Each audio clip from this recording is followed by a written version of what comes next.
Hello and welcome to Transformation Now. Hi, I'm Rita Rocker, speaker, author, and trainer with SoaringHigher.rocks, and have the privilege of being with you again today. What I'm going to talk about today is the surefire ways to a powerful professional image. And this is in a material, a handout that I would be very happy to send to you as well. So, in today's competitive business environment, a professional image and good manners can make the difference between getting ahead and being left behind.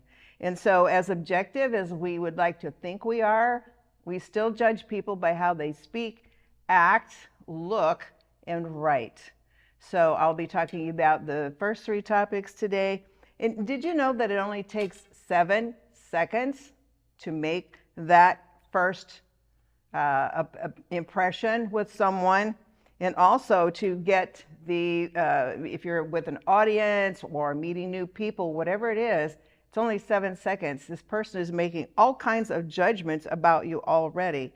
And it could be making judgments about our self-esteem, our outlook on life, our educational levels, our trustworthiness, our social position, our moral character, our economic and educational levels, the trustworthiness, social position, again, all of that, and our future success. I mean, that sounds pretty crazy, but a lot of times within that first 7 seconds, according to a lot of research, people have already decided in their mind if this is someone they want to approach, get to know, think they have something to say, or not. And so that's very, very important. And then it only takes 20 seconds of speaking with someone for them to make a decision on if they want to continue talking with you, hearing what you have to say, or looking around to go talk to someone else. 20 seconds. And so, a lot of times we know what we have to say, but people have maybe made judgments on the various issues that I'll talk about today, or we make judgments on other people. I can remember one time when I saw a lady and she looked pretty disheveled, I'll call it, and she was actually going to be talking on educational levels, with social work issues. And my first impression was actually not very good. And then I realized the amount of education and the talent and in the heart, everything she had. So a lot of times we make judgments that are not correct just by what we see, how they look, speak, act, and then also how they sound. So I'll be talking about those a little bit more. It's not really fair to make those judgments, but yet people do it to us, and oftentimes we do it back to them. So think about that. Exceptional business protocol, which is actually what a protocol is: a code, a custom, an agreement. It could be a set of rules to be followed by communication parties involved. And so business protocol is the epitome of professionalism. Okay, it's knowing what the rules are, the codes are, what people are expecting in that particular industry, the ones that you're talking with. And so it's presenting ourselves. We do present ourselves. I looked at that again this morning. I thought, yes, we do present ourselves to everyone we talk to, everyone we meet, with the kind of polish that shows we can be taken seriously. Okay, because a lot of times people don't take someone seriously because of what they're saying, what they're doing, how they look, things like that. And so it's using that code of behavior based on consideration and thoughtfulness. And it's like, well, I don't have to be thoughtful or considerate because I'm here to call the shots. I'm here to control everything. No, that's not the best way to get along with people and to show that you're really a strong person. So, treating all people with respect, courtesy, and manners and appreciation for who they are and what position they hold, no matter what position that is. Because I remember especially working in a kind of an infamous corporate business that's no longer around, but the executive vice president of that division, he was a little spunky Irish guy, and he would treat everybody, the janitorial staff was treated the same as the executives because he wanted to know how everyone was, what they were doing. He talked to them very kindly and was interested. And that always impressed me to watch how he acted towards everyone, not treating some better than others. And so many times that can actually build up your relationships, build up the reputation that you have in a very positive way. So we always want to think of that. Everybody's a human being. Everyone should be treated the same, regardless if they're making, $12 an hour or $12 million. Okay, so think about that. The polished professional, why do you want good business etiquette? Okay, why is that so important? Which it really is in many industries. It differentiates us from our competition, those people that are fighting for the same types of business, the same clients. It's going to differentiate you from others because people will take notice of your manners, your consideration, how you handle yourself. It's often the defining reason why one person is chosen over another person for something that, in the business world or even in the friendship world, the relationship world, they want to know us better. They want us to be on their team, and instead of going, nope, I don't think so. No, they want us. They're attracted to us to be that business partner, that team member, that friend, whatever the case may be. So professional protocol enables us to have confidence in a variety of settings with people from all walks of life. I remember when I spoke at a training at Metro Community College, and they had everyone from the janitorial staff up to the president and the vice president of the college all in the same room. And I thought, oh my gosh, how am I going to meet all the different interests and educational levels? And it worked out fine, and everybody liked it and appreciated it, but it was a little bit of a challenge, to know what to talk about in a way that everybody could relate to it. And so think about that. So it's how we conduct ourselves in meetings. It could be a meeting with one person. It could be a meeting or a conference with, 500 people in the room. But there's internal and external people and customers that we have to think about. Internal customers are going to be, if you work in a large company, all of those from other departments. Those are considered internal customers. External customers, of course, is everyone outside of the business that you're working with, that you're talking to, that you're providing services for or products for. And so we need to think about all those different areas. And so it does impact how they respect us, and we want respect, we do. Even if we have to be hard-nosed about something that's going on, we can still have respect in how we are handling it. And that is so important. I've seen people who had really rough jobs. My son is one of them. And yet people look up to him because he's a good leader, and he will actually get out there in the trenches. And that's amazing. I talked to a lady, very understaffed store the other day, and I felt so sorry for her because she was the only one that was doing checkout. And she said, and not only that, she said, I'm the only one here and I've only worked here for 3 days. She said that they time how many people, when they look at the cash registers, for instance, that they have serviced, that they have helped. And I said, you're kidding me. No, the corporate office wants to know and make sure that we're getting, everything speeded up and doing everything as quickly as possible that we need to do. And I thought, yes, well, I wish all those people in their Eiffel Towers, their ivory towers, would come and get in the trenches for a while and see that. So again, that's a lack of respect for the people who are actually doing the work, that are with the customers, that are building the customer relationships. And so we want to all think of that. And so respect is critical for a solid reputation, which is what we want to go forward, to have people come to us and enjoy what we have to offer them. And so respect is critical. It definitely is. And it continues to attract new business as well as maintain long-standing relationships. A lot of times if people get new customers, if they don't get the kind of service, or how many of us have called, had to hit several buttons to get who we wanted to talk to, and then maybe they just acted like they didn't care. Or even going into the bank, I remember 2 tellers were standing next to each other and they were just yakking, and they just looked over me, like, don't bother me. And that's exactly how they were acting. And I thought, okay, excuse me, but I think this is your job. And so we have to be careful about that, to maintain good relationships as well.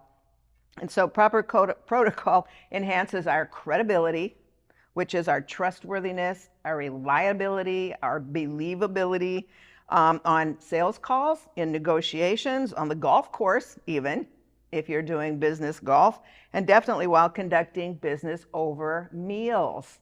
So much of business nowadays is conducted over lunch, dinner, happy hour, whatever the case may be. So we know how to conduct ourselves there as well, because a lot of business deals have been, they're made or broken by that. So those things that we do will either make us or break us. And so we decide what we want to accomplish and achieve by that. And so it depends on the perceptions that people form of us.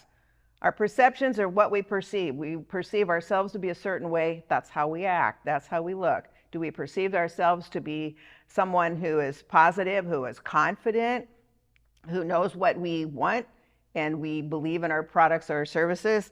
Or are we someone who feels a little too shy, afraid of what people will think of us? Maybe we don't believe in the products or services, and that shows, and that will affect everything. And so manners, appearance, and conversation is conducive to building the best future relationships and a successful business. So we also have the advantage of psychological power. I love those two words, in how other people treat us, which is critical in how they respond. Now, why is that? Well, think of how you would act in response to a well-groomed, energetic, mannerly, and confident individual versus one who looks disheveled, disorganized, has poor speech patterns, or negative body language. So that will make a definite impression on you, and it also makes a definite impression on other people, what you're doing. So much research has proven that when two people have similar qualifications, okay, the one who is more polished and professional, and I'll include good attitude in that, is the one that's usually chosen, okay? So think about that. It's not all about education and work experience. There's a whole lot more that goes with it. And even respecting the cultures, everything's so multicultural nowadays, so we also want to respect people and their cultures that we'll be working with to be team members. Okay, so image and good manners do make a difference. Our self-image and behaviors and abilities are related to the communication skills that are broken down into 3 parts, okay? The first one is 55% of our message is actually nonverbal. I love watching people's nonverbal signals almost more than what they're saying, because if you start reading people, it's amazing what you can figure out, that maybe what they're saying is not really how they feel. Okay, so always read people's body language. Practice by watching a movie on TV or a program and turning off the volume for a few minutes and just watch their body language and try to guess what they're actually saying or how they're feeling. Then what you could do is rewind those few minutes, turn the volume back on, and see how close you were to reading their body signals. It's fascinating to do that, and it's a very good educational exercise to be able to do that. So the nonverbals, how we look, how we sit, how we stand, how we enter a room, our posture, our movements, all of our gestures with our hands, with our face, with our body. And our handshake is really, really important. And what we do with our hands, are they folded, are they clenched, are they open for communication? What are the hands doing? People will look at the hands a lot, even though maybe they don't realize the messages that they're taking in from those. How high we hold our head, or are we looking down because we're kind of shy or feel inferior? Where's our head? What are we doing with that? Are we actually looking at the people that we're talking with, or are we like looking around at other people or a clock or trying to sneak peeks into the phone? What is that case? Then 38% is the quality of our voice, okay? That's our expressions. The expressions in our voice say quite a bit, whether our voice sounds happy, angry, sad, supportive, caring, annoyed, So think about the expressions. And then the pitch. Is it a high pitch? Is it a low pitch? A lot of times with commercials where there's a voiceover, the voiceover is a man's voice because of that, usually that lower pitch that he has lends more credibility and believability to what they're saying. And so think about that too. And especially for women, a lot of times, if we get nervous, the pitch goes up, the voice maybe a little faster. And so we always want to just stop and lower that pitch and speak more plainly. And then the tone of our voice, a lot of times I think in school, I remember even having that happen to me once. I was like third grade or something. And a teacher said, I don't like the tone of your voice. Well, I didn't grow up to be a little snotty person, so I wasn't quite sure what she meant. But, the tone of our voice can speak volumes as far as what are we really believing? How do we really feel about this person or this thing that's going on? And so always think of your expressions on your face, your body, and your voice, the pitch, how high, how low, how fast, how slow, and then the tone of the voice. And then, this is so hard to believe, but only 7% of our communication skills, according to many studies through many years, have said are the actual words we speak. I do find that very shocking. I think that's kind of crazy, 7%, but it's been proven over and over again through tests that that's the case. And so we want to think of that when we're speaking with other people. What kind of messages are they picking up? And again, now that you know this, if you weren't aware of it, you can also start listening, start watching, seeing their body language, the expressions, and the tone of their voice, and then realize what kind of impressions you're creating by what they're doing. So think about that. So whether we meet someone for the first time or the 10th, the actual critical part of this is being confident, friendly, and having demeanor that says, I want to continue building a relationship with you or starting a relationship with you. And just so that it's mutually rewarding for both people. Sometimes in networking events, people can be so bent on, here's my card, here's my card, here's my card. Oh, it's all about me, me, me, me, me. That does not help build good business relationships. Make it more all about them, find out what they do, find out how you can connect other people with them. They will learn to trust you and learn to really want to be around you. So always think, what can I do for the other person? And then obviously, if they only talk about themselves through the whole thing, then you need to interject how you can help them by your products or your services. And so think of the positive, confident presence. Again, we present ourselves, so your presence that makes us more approachable, more believable, and appealing to our prospects, our business relationships, as well as personal relationships. So a poor impression can actually repel people, giving the notion that either you're not as effective or straightforward as they want in a business partner. So I'll always be aware of that as well. And so then reading non-verbal signals helps us to interpret what others are really saying, so we know how to form our response to them. And so an example would be is if someone is saying something nice, but their body language is stiff and their eyes are on fire, what are you going to believe? Always believe what their body is showing them, because that's how they truly feel, not necessarily what comes out of their mouth in order just to cover up something or to get on with the day and not have to deal with it. So always watch those. And it's so important that you do that, because if you pay attention to sudden changes in their body language as well, that's a very big key that you hit a nerve. You hit something that's causing them to stiffen up, hit a trigger. We're all triggered by things. Could be something, a song we remembered or something someone said to us.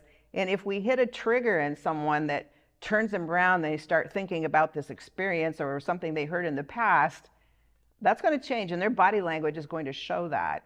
Okay, so what you want to do then is, talk to them about it and see what's a different manner. And it could be go back and say something like, I see when we were discussing this particular issue that you looked very concerned, you looked happy, you looked like it hit a nerve. Can you talk to me about it? Can you tell me about it? What are you thinking? What are you feeling?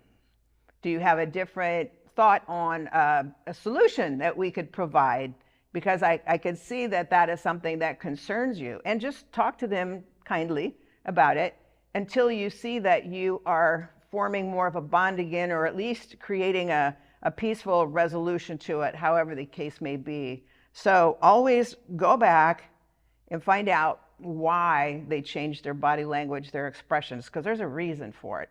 And hopefully it's one that will work well for you in the long run. So ask questions and clarify. Maybe you'll come to agreement, maybe not.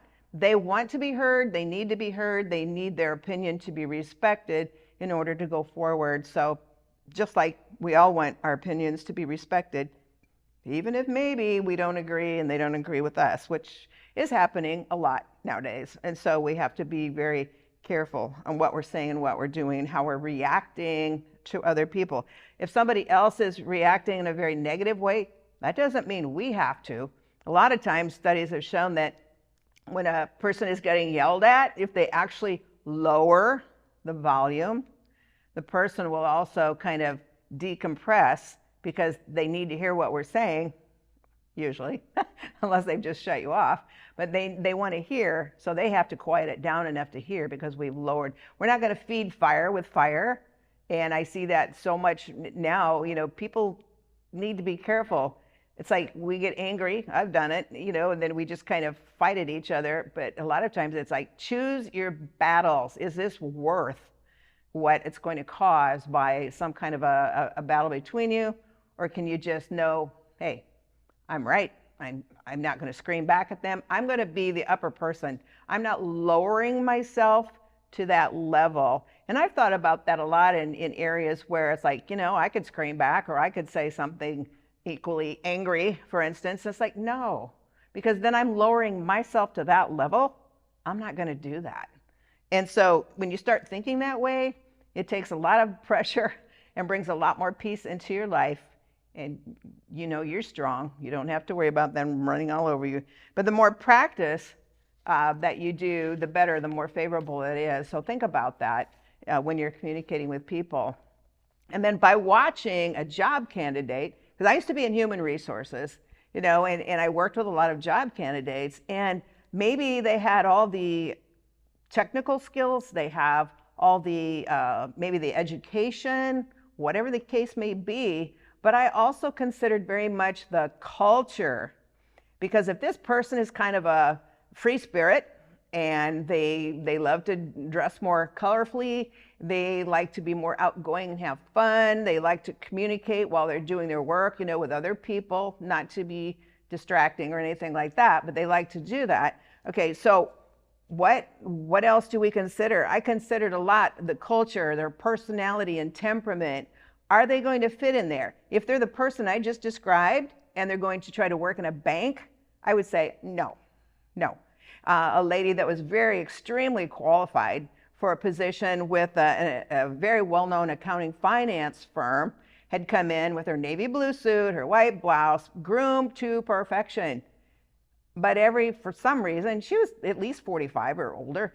She wanted her very nicely manicured fingernails to be all different colors.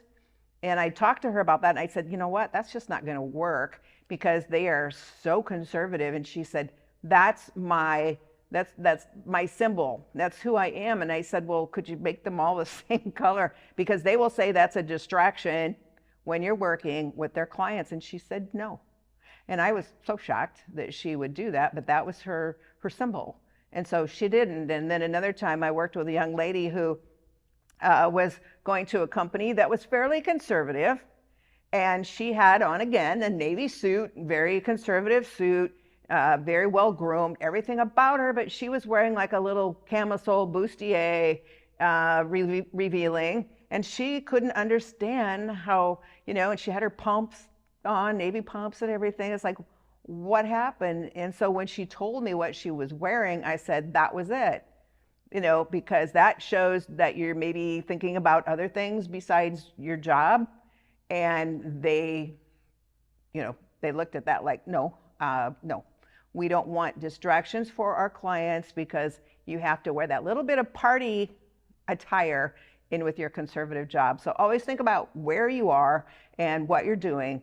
before putting on certain clothing that may affect it. And I do have some information down the road here regarding the types of wardrobe and the impressions and the judgments that people will make. So body signals, back to that, can discern if a person is aggressive in their job search, or maybe they come across as obnoxious, personable, shy, or feel inferior. So that's all carried in your body signals. So bottom line is technical skills are not only a requirement for a new job and a business opportunity, but good soft skills, which are all these things I'm talking about, are critical for taking us to where we want to go in life and in business. So I will be happy to continue on with this in the next program, exhibiting the kind of impression that we really want, social communications, and things like some business meal benefits. So talk to you next time.